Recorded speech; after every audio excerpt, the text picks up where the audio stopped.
सोचकर माखन को ऐसे दरवाजे पे टांगती थी, शायद यहाँ से निकले तो मेरे घर चोरी करने आ जाए। ऐसा भाव था गोपियों का। और जब कई दिन तक गोपाल नहीं पहुंचे तो एक दिन सारी गोपियां टोली बना करके मैया यशोदा के पास पहुंच गई, ताकि देख तो आएंगी लाला को, शिकायत के बहाने से लाला कैसा है। और जा करके यशोदा मैया से शिकायत करने लगी। वत्सान मुंचन क्वचिदशमये क्रोश संजात हासः इष्टेयं साधु तत्तधिपायः कल्पितस्ते योगः। मुझे देखना है कन्हैया कैसा हो गया, क्योंकि बहुत समय बीत गया, आया नहीं, इसलिए चलो सखी चलते हैं और मैया से शिकायत करते हैं। माता से शिकायत करने लगी यशोदा मैया से। यशोदा मैया ने जब देखा कि गोपियों की टोली आई ना, तो मैया ने सोचा आज तो मैंने कोई बुलौआ ना भेजो, फिर तुम सबकी टोली कैसे आ गई। अरे मैया, आज हम थारे लाला की बधैया गायबे ना आई, आज हम थारे लाला की शिकायत करबे आई हैं। तुमको पता है थारो लाला कहा कर लो, सारे गोकुल में डोले है, किसी का घर नहीं छोड़ता। अरे मैया, तेरा लाला इतनी शरारत कर रहा है, सभी इसके आतंक से परेशान है। जानती हो मैया ये क्या करता है? मैंने एक गैया पाल रखी है, उस गैया को शाम को मैं दोहन करने जाती हूँ। गाय लगाना, यहाँ पे क्या कहते हैं मैया गाय लगाने को? दोहन करना। वृंदावन में दूध काढ़ना कहते हैं। गाय को जब लगाने जाते हैं ना वृंदावन में, तो कहते हैं दूध काढ़ जाए रहे। मैया, जब हम अपनी गैया को काढ़ जाते ना, तो वो लगती नहीं है, लात मारकर एक तरफ हट जाती है। जानती हो क्यों? क्योंकि ये तेरा लाला असमय ही बछड़े को खोल देता है, और गैया माता सारा दूध पिला देती है बछड़े को, दोपहर में ही, मध्य दिवस ही, दिन के मध्य में ही इतना परेशान करता है। तो यशोदा मैया ने कहा छोटा है, उसको कह दिया करो कि तुम्हें बछड़ा खोलना इतना अच्छा लगता है, तो शाम के समय जब दोहन करने जाऊं तो खोल दिया करो। अरे मैया, मैं ये कह चुकी हूँ। मैंने एक दिन कहा लाला तुमको बछड़ा खोलवे अच्छो लगत ना, तो जब मैं गैया दोहने जाऊं ना, लगाने जाऊं, उस समय शाम के समय तू बछड़ा खोल दिया कर, ठीक है? तो जानती हो इसने क्या कहा? अरे गोपी, क्या मैं तेरा नौकर हूँ? मुझे नौकर समझती है तू? तू जानती है मैं किसका लड़का हूँ? मैं नंद बाबा का लाला हूँ। छोटा मोटा समझती हो, हल्के में लिए होगा। नंद बाबा का लाला हूँ, किसी का नौकर नहीं हूँ जो तुम्हारा बछड़ा खोलता फिर। ऐसे बोलता है तेरा लाला। तभी दूसरी गोपी कहती अरे भैया, इतना ही नहीं, हम कितना भी कहीं भी माखन छिपा कर रखें, इसके मारे बचता ही नहीं। सारे माट मटके जितने भी रखे होते हैं सब बर्बाद कर लेता है। जो पाता है तो पाता है, जो नहीं पाता वो फैला देता है, नीचे बिखरा देता है। मैया, यशोदा मैया बोली अरे गोपियों, मेरी सखियों, तुम जानती हो कि मेरे कन्हैया को माखन मिश्री इतनी प्रिय लगती है, तो तुम प्यार से प्रेम से उसे खिला दिया करो, और जितना भी वो माखन मिश्री खाए ना, बाद में आके मुझसे उसका दुगना तुम ले जाया करो, लेकिन मेरे लाला को प्रेम से खिला दिया करो, गुस्सा मत किया करो। अरे भैया, एक दिन हमने इससे कहा कि लाला तुमको माखन इतना प्यारो लागे है ना, तो हमसे मांग लिया कर, हम खिला दिया करेंगे। तो जानती हो मैया ये क्या कहता है? ये कहता है, अरे गोपी तूने क्या मुझको भिखारी समझ रखा है? तुझे कुछ चाहिए हो तो मेरे घर आ जाना। जानती है मैं किसका लाला हूँ? मेरी माँ का नाम यशोदा है। दूध दही की नदियां बहती हैं, तुझको चाहिए हो तो आके ले जाना। मैं कोई भिखारी नहीं हूँ कि मैं माखन मिश्री किसी से मांगता फिरूं। और इतना ही नहीं मैया, जब हम समझाते हैं ना इसको कि लाला ऐसा क्यों करते हो और डांटते हैं, तो ऐसा मुख बना लेता है, ऐसे जिसको कहते हैं एक्सप्रेशन देना, ऐसे बनाता है कि देख करके अरे राम राम करुणा आ जाती है। ये छलिया है, ये छल करता है, रोनी सूरत बना लेता है। एक दिन मैंने कहा कि लाला जब इतने बड़े बाप का बेटा है तो फिर घर घर चोरी क्यों करता है? हमेशा कहता है मैं नंद बाबा का छोरा हूँ, नंद बाबा का छोरा हूँ। जब इतने बड़े बाप का बेटा है तो क्यों घर घर चोरी करता है? तो जानती हो मैया तेरा लाला क्या कहता है? कहता अरे भाभी तो को का पता, चोरी करके खाए हुए में जो आनंद आवे है वह घर में ना आवे, इसलिए मैं चोरी करता हूँ, ऐसे बोलता है।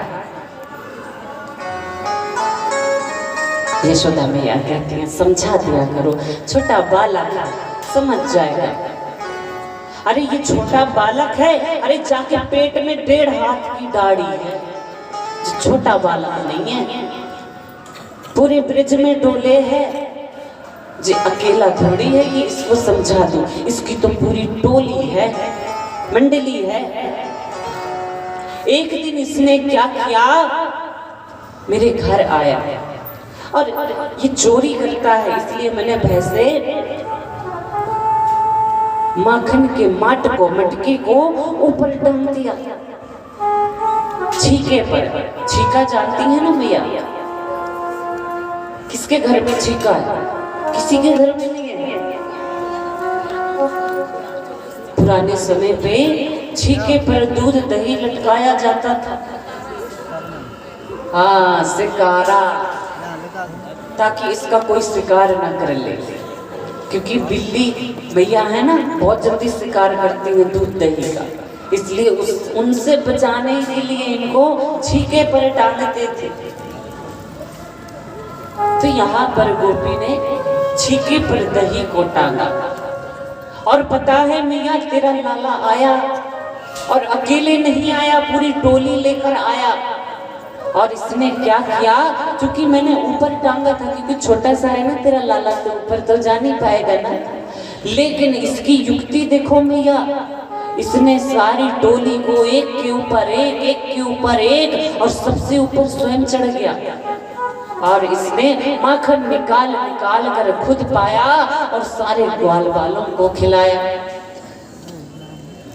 और खिलाने के बाद ये नीचे उतरा और जब सब तृप्त हो गए माखन मिश्री पाकर, तब तेरे लाला ने ऐसी सीटी मारी कि 1000 बंदर मेरे घर पर टूट पड़े।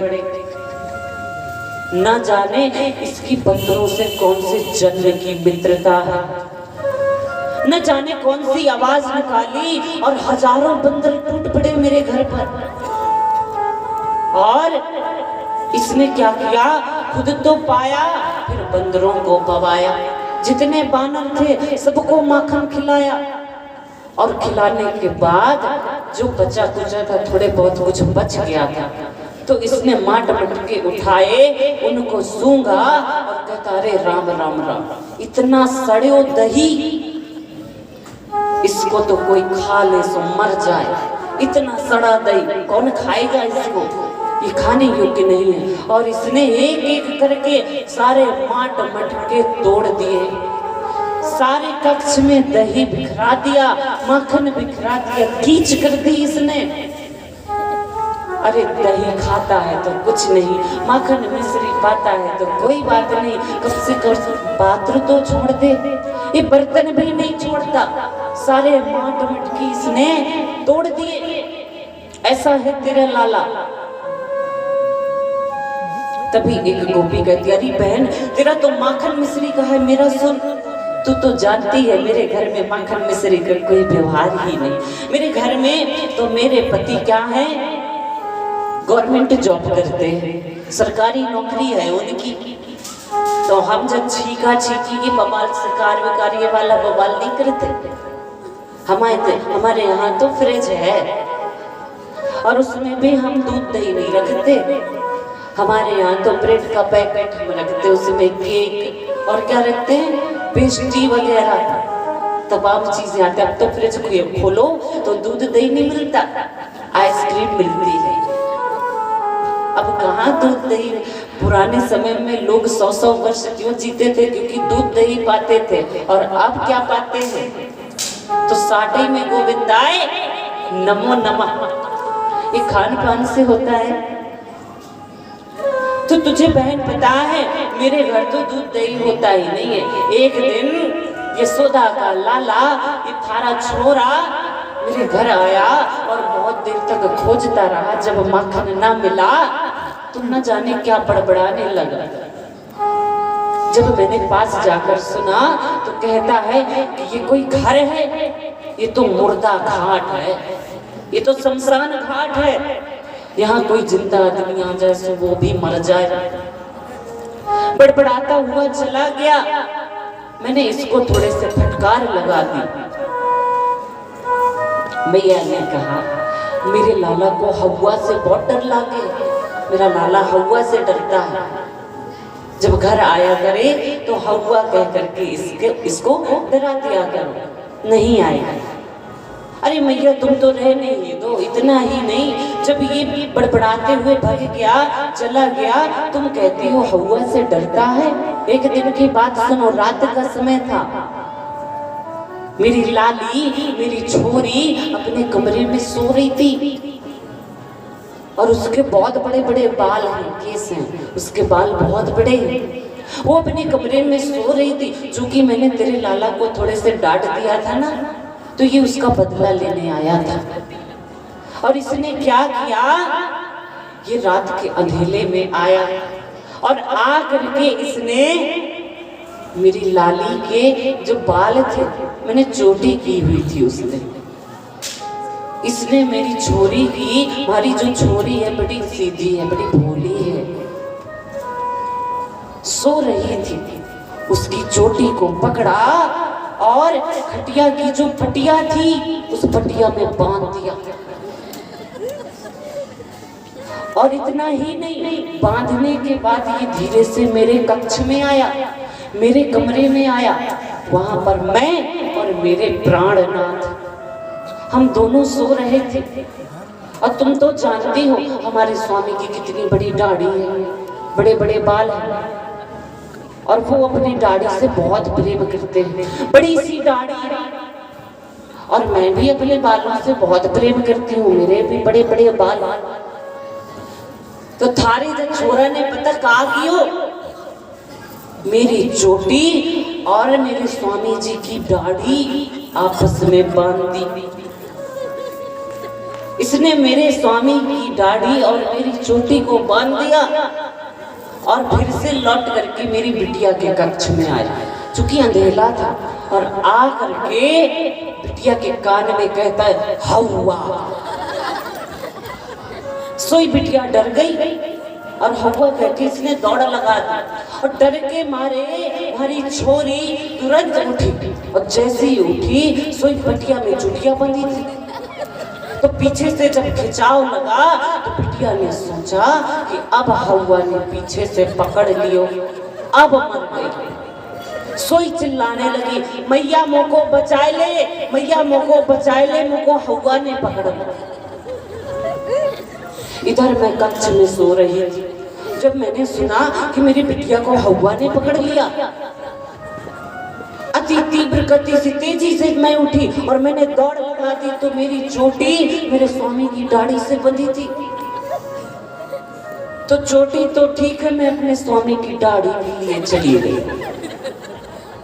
अब ये तो अपने अपने घर की बात है, है ना। मैया की चोटी में ज्यादा बल था, बाबा की दाढ़ी में कम था। बाबा आप देखो कि बाबा लोग कमजोर ही दिखेंगे आजकल। अब देखो माताओं के पास कितना समय है, कथा को दे रहे, लेकिन स्वामी को सुबह कहेंगे टिफिन जल्दी से लगा दिया, जाओ जाओ जाओ ड्यूटी में जाओ। इसलिए इनकी दाढ़ी कमजोर ही रह जाती है। अब ये अपने अपने घर की बात है। देखो अब आप स्वयं समझदार हो कि हमारे स्वामी की मजबूत है चोटी या हमारी। और ये माताओं पर निर्भर करता है, क्योंकि भोजन तो माताएं ही देती है ना। तो थारे लाला ने ऐसी करतूत की, जब मैंने दौड़ लगाई और मैं दौड़ी दौड़ी गई तो मैं मेरे स्वामी की दाढ़ी लिए चली गई और पीछे पीछे मेरे स्वामी आए, मेरी दाढ़ी मेरी दाढ़ी मेरी दाढ़ी कहाँ लिए जा रही। और मुझको तुम्हारी छोरी दिख रही थी। मैं छोरी के पास पहुंची तो मैंने देखा कि बाकी चुटिया तो पटिया में बंधी। मैं जान गई कि हवा हुआ कोई नहीं है, ये थारा छोरा ही हवा बने डोले है। और तुम कहते हो कि ये हवा से डरता है। अरे ये हवा से डरता नहीं है, ये खुद हवा बन के डोलता है। पूरे ब्रज में ऐसी ऐसी लीलाएं सरकार कर रहे हैं। और गोपिकाओं का बड़ा प्रेम, गोपिकाएं जानबूझकर अपने माट मटकों को दरवाजे पर रखती हैं कि कन्हैया दृष्टि कभी हमारे घर भी पड़ जाए तो हमारा कल्याण हो जाए। क्योंकि कन्हैया सिर्फ माखन नहीं चुराते थे, और भी कुछ चुराते थे। बताया था ना गर्गाचार्य जी ने, शाम माखन चुराते चुराते अब तो दिल भी चुराने लगे हैं।